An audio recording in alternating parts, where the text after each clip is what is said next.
Firefighters have used easing weather conditions to gain the upper hand on a fire threatening homes on Queensland's Sunshine Coast. Anna Rawlings is at Emergency Service headquarters in Brisbane. Anna, authorities say that reprieve could be short-lived.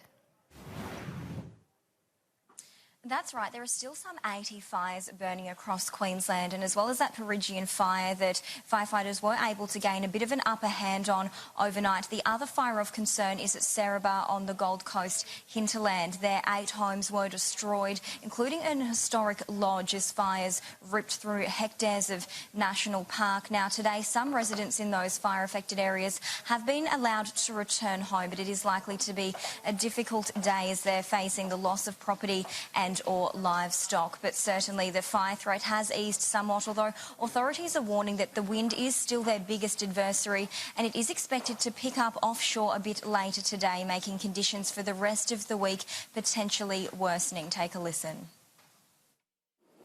It is our concern. We've been using these last 2 days as a catch-up period to regroup and refresh our teams.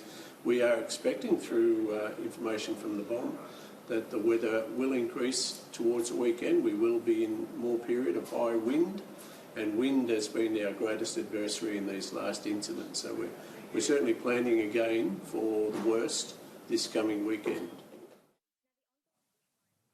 Now, the ongoing bushfire crisis has also prompted the Premier, Anastasia Palaszczuk, to return back to Queensland early from an overseas trip. She had been in Switzerland to discuss a potential bid for Brisbane to host the 2032 Olympic Games, but she will now return a couple of days early. She's expected to fly back tomorrow and then will likely arrive here at Emergency Services headquarters, where she will be briefed by authorities on the bushfire crisis.